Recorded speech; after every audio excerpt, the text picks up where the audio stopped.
Great flying beasts with an affinity for hoarding treasure, dragons are magnificent and imposing creatures. Synonymous with wealth and power, they have centuries of history, finding a home in just about every real-world culture as benevolent guides and wicked forces of nature. They're an icon among mythical creatures, and a well-developed dragon makes for a fantastic villain in a game of Dungeons and Dragons. Hello, we're Crazy K and Batmeek, and today we're talking about our homebrew world Therenor, how the sinister black dragon Vlauromyrk terrorized the early days of the smallfolk, and how his arrival ushered in a new age in the realm's history. By far, our most asked question on this channel has been about dragons in the realm.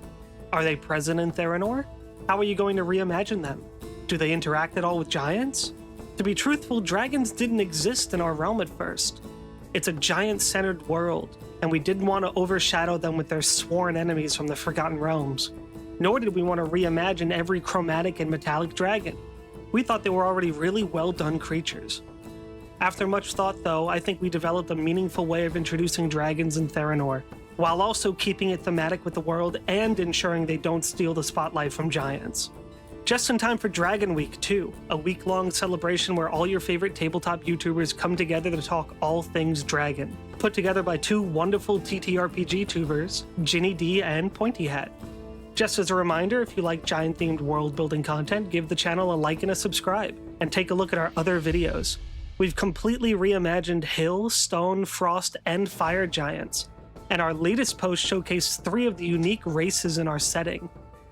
All speed paints showcased in this video are done by Lee, and you can follow her on both Instagram and YouTube. How do dragons fit within the realm of Therenor? As we've established before, Therenor is a living and breathing supercontinent, filled with an ancient magic that permeates all life. It's this magic from ages past which led to the birth of the giants, massive primordial guardians that maintain the balance of nature as part of its ecosystems. While the giants once began as one species countless years ago, the magic imbued within them caused them to evolve to suit their environment at a much faster rate than an average creature. This led to the species branching out into 6 giant races that live in their own corners of the land, sea, and skies. Eventually, this same magic would create the smallfolk, who have against all odds learned to prosper in this harsh primeval world. As the centuries pass, smallfolk would continue to expand and reach into the unknown, exploring the realm and using its resources to their fullest. These unsustainable practices would prove to be harmful, disrupting nature's balance and putting the smallfolk at odds with the giants. This tension persists even today, and with the arrival of the self-proclaimed hill giant king, has come dangerously close to a tipping point. There are consequences to destruction on this scale, though, and they form straight from the soil, bursting with magic the defense system of Therenor, dragons. Formed deep underground, dragons in Therenor are not hatched from eggs, but are instead created from the same magic as smallfolk and giants, connecting them to the realm. Like an immune response, a dragon wormling emerges from the ground in areas where Therenor's natural order is threatened, rapidly mutating, growing, and destroying everything in their path. From the ashes left in their wake, the world could then regrow anew. All dragon wormlings start out the same. About the size of a pony, they are fleshy and undefined, but will rapidly morph and adapt to fit their surroundings. This instability and destructive power makes them a threat not just to smallfolk, but to the giants as well, and both groups must carefully navigate each other while ensuring any dragons which emerge do not destroy the realm they hold dear. But just when did this exactly begin? To answer this, we need to travel into Therenor's past, nearly 18,000 years deep into the fetid swamps of Grunlog. Much of early smallfolk endured life in the humid bogs and windswept plains of Therenor's lowlands, establishing isolated farming towns among the megaflora. Grunlog, a sprawling mass of marshes, swamps, and river deltas stretching across the southeast of the realm, was among the first regions where smallfolk settled. Its marshes, bursting with life, were perfect for intertidal scavenging and unique farming practices, leading to a heavy diet of shellfish, nuts, rice, and other coastal oddities. Thick reed plants are abundant and were used extensively to construct stilted homes nearly a dozen feet tall. but settled just above the water's edge during the wet season when the region heavily floods. Smallfolk would forage when the water receded, and towns where the water change wasn't nearly as drastic would put more stock into farming, choosing instead to grow mussels and oysters in the shallows. Gurnesk, a well-off town of a few thousand, was one of these farming civilizations.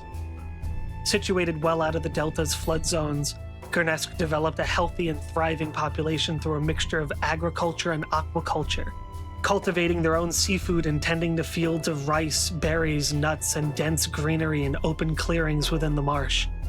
However, with prosperity comes growth, and as their town grew, so did the resources needed to sustain it. Plans were drafted to clear large swaths of marshland through controlled burns, using the leftover ash to fertilize the soil and develop new plots for farming. The proposed burn would create enough farmland to feed a town 20 times the size of Gurnesk, with the excess yield being used for trading with other towns. Soon enough, the smallfolk got to work. As the flames scorched the land, Therenor trembled in silent anguish, thousands of years of sacred ground destroyed in moments. Like an animal fighting a sickness, the realm would come to its own defense, creating a savage champion from its own life force. Deep within the swamps of Grunlog, the soil stirred as a new beast pulled itself from the fetid muck, its raw hide pulsing and twitching with unstable primordial power. Though small now, Therenor's first dragon was destined for much more. Dozens would go missing over the following days. Hunting at night, the young wormling ravaged the swampland, slaughtering anything in its wake. All that would be left behind were scraps of flesh and bone, most of which its own, as it continuously sloughed off dead skin as it grew. As the months dragged on, the town of Gurnesk descended into disarray. All activities ceased past sundown, and most were too fearful to venture into the swamps. It was difficult to locate the beast. The creature's form shifted constantly, mutating and adapting in real time. It developed hardened scales, which darkened to a deep obsidian hue, perfect for blending into the marsh's anoxic mud. Its front claws, long and sharp, were useful tools for pinning down prey, while its razor-filled maw tore into the flesh, dribbling a caustic spittle that liquefied its meal, making it all the easier to slide down its massive gullet. Named the Putrefier due to its rotten-looking pinkish-gray skin and foul smell, the dragon would terrorize the swampland as it continued to mature. Whether slain by the dragon or simply abandoning their homes in fear, the once thriving population of Gurnesk had dwindled to just a few dozen over 2 years. By now, the dragon's intelligence had vastly improved, toying with what little remained of the smallfolk. One final hunting party ventured into the bog, hoping to put an end to the beast's reign, though even they too would perish to his acidic jaws. The dragon, victorious in its conquest, returned to the town, drowning its remnants in caustic ichor. Gurnesk was no more. As he sat among the sizzling remains of that marsh town, the dragon dubbed himself Vlauromyrk the Putrefier. That horrible beast which once rose from the mud some years ago sprouted great leathery wings and took off, intent on continuing his purge throughout Therenor. Written accounts of Vlauromyrk by smallfolk describe him as a loathsome, horrid creature who blighted fields and fouled water simply with his presence, the beat of his wings raining a festering sludge which rotted wood and grew toxic mold. The air would reek of death days before his arrival, and he spared no town, village, or settlement he came across, spewing a pressurized stream of acrid slurry that corroded even the strongest of steels. He was a harbinger of doom, his milky white eyes showing no glimpse of mercy or remorse. Those who survived an encounter with Vlauromyrk write about trying to rebuild after the attack, finding that the land refused to grow, and drinking well water caused their skin to develop pus-filled boils. The aftermath was too putrid to survive, and the land was quickly abandoned. Though his hatred for the smallfolk was great, ancient stone giants and their neighboring druidic circles tell of a different side of Vlauromyrk the Putrefier. Despite his ferocious and destructive nature, Vlauromyrk was a conflicted soul who held a deep love for the world he was born to destroy. There exists multiple accounts of Vlauromyrk's surprising gentleness. the dragon has been seen treading softly and silently through moonlit groves, his massive claws careful to not trample as much as a single wildflower. He has revisited desecrated towns on more than one occasion for reasons unknown, though one common speculation was to mourn. Vlauromyrk was even said to have a soft spot for birds, whom he would speak to as he basked in the warmth of the morning sunrise. Content in the wilds, it is among nature the Putrefier would ultimately find his end. 4 years after he crawled from the depths of Grunlog, Vlauromyrk would be slain by a stone giant who goes by the name of Han, who would also fall in the battle, saving tens of thousands in the Titan trees. Over the years, the regions of Therenor singed by Vlauromyrk would eventually heal, all except one. Myrk's Cradle, a massive, twisted mangrove on the outskirts of what once was Gurnesk, is said to be the lair of the dragon in his formative years. The bog surrounding the tree remains permanently acrid, and malignant elementals and caustic beasts lurk within the shallows of this swampy grove. Though Vlauromyrk is long gone, his impact on the realm was great. Even as the giants and smallfolk struggle against one another, both groups remain on high alert for future dragon emergences. When word breaks of a new dragon, Therenor's civilizations are quick to mobilize, eager to slay it before it has the time to mature and nest. The dwarven kingdoms, whose mountainous towns are commandeered most often by young dragons, even train groups of elite rangers known as summiteers, specializing in subduing massive foes. So great the threat of a dragon, giants near one's lair will readily ally with smallfolk, hoping to cull the dragon threat and prevent future damage to the region. Because they are so heavily hunted, dragons rarely live longer than a few months. Some are, however, exceptional, ruthless enough to defend themselves or evasive enough to go unnoticed. Some dragons manage to grow to adulthood. At 2 years, their physical growth slows drastically and their brains begin to quickly mature. Dragons at this age will give themselves names, develop personalities, and possibly even establish relationships, much like the dragons in the Forgotten Realms. Should they, against all odds, survive to adulthood and gain this intelligent thought, they almost certainly would detest smallfolk, who have hunted for them their entire lives. While the emergence of a dragon was considered an incredibly rare occurrence a few thousand years ago, the rapid growth of smallfolk civilization coupled with recent developments with the Hill Giant King have resulted in an influx of dragon sightings. A new dragon emerges every few years, though they are quickly vanquished before they have a chance to adapt to their surroundings. A dragon reaching adulthood, on the other hand, may only happen once or twice a century. Despite the danger, fringe groups secretly pray for the arrival of dragons, believing their destruction to be a necessary reset for Therenor. Groves of shadow druids bide their time in the darkness, communing with spirits to try and locate future wormlings they can tame for their own purposes. Towns and cities have also seen the rise of dragon cultists over the years, conducting rituals they believe will place them in the good graces of their future draconic rulers. Some giants even welcome the return of dragons, if it means smallfolk may be wiped from Therenor, thus restoring balance.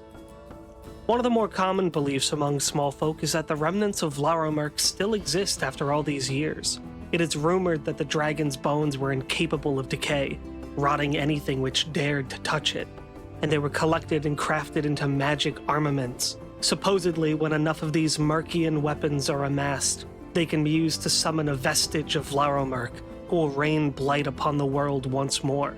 There are even some who claim the dragon himself never died, lying deep underground in a dormant state, waiting for the right moment to resurface and shroud the world in his acrid shadow. Whatever the truth may be, Vlauromyrk's impact on the realm has undoubtedly left its mark. When we were coming up with ideas for how to introduce Vlauromyrk and the dragons into Therenor, we needed to find one that didn't make dragons a constant force. After all, this is a giant-centered world, and most of the attention should be on them. For this reason, we rejected the traditional idea of dragons always being present in the realm, finding mates and rearing their young. Another idea was that they've been dormant underground, surfacing fully grown after many years, much like a periodical cicada. This felt closer to what we wanted, and it kept dragons as part of Therenor, but with how routinely they would resurface on a cycle like that, we thought it might make them too much of a norm for the world. which would also take the spotlight away from giants. In the end, incorporating dragons as a realm-made defense system really introduced them nicely to the history of Therenor, as their prominence in the realm is directly tied to the disorder found in the wilds through smallfolk advancements and Brock, and would also explain why they haven't been prominent in Therenor's history much at all up until this point. The design of the wormlings was meant to counter the beginnings of giants in a way. While one was given time to passively morph with the help of Therenor's natural magics to fit their environments over the millennia, the other rapidly mutates, going through what should be thousands of years of change in days. The giants were born into a realm having already achieved natural order, and as such they were not rushed in their changes. The dragons, on the other hand, weren't. They inhabited a realm of turmoil, and their destructive nature and ever-shifting bodies represent a world that's desperate to act, willing to tear it all down and start anew if it meant achieving balance. Surely, as the history of Therenor continues, there will be more dragons. The realm suffers at the hands of the Hill Giant King, just as much as it does under the reign of smallfolk. Perhaps these dragons, as ferocious and frightening as they are, may prove useful in ending Therenor's terrors once and for all. Whether that refers to the Giant King or the smallfolk, though, is uncertain. Thank you so much for watching our video on making a D&D villain. While Vlauromyrk himself isn't an actual immediate threat like our last villain, Brock, his legacy haunts smallfolk and provides so much needed depth to the early history of the realm. If you enjoyed this video, consider liking, subscribing, and joining the Discord so you don't miss any more Therenor lore. Also, don't forget to check out the other videos in the Dragonweek playlist. We'll be continuing our giant series by reimagining cloud giants very soon. Thanks for watching, and have a good one.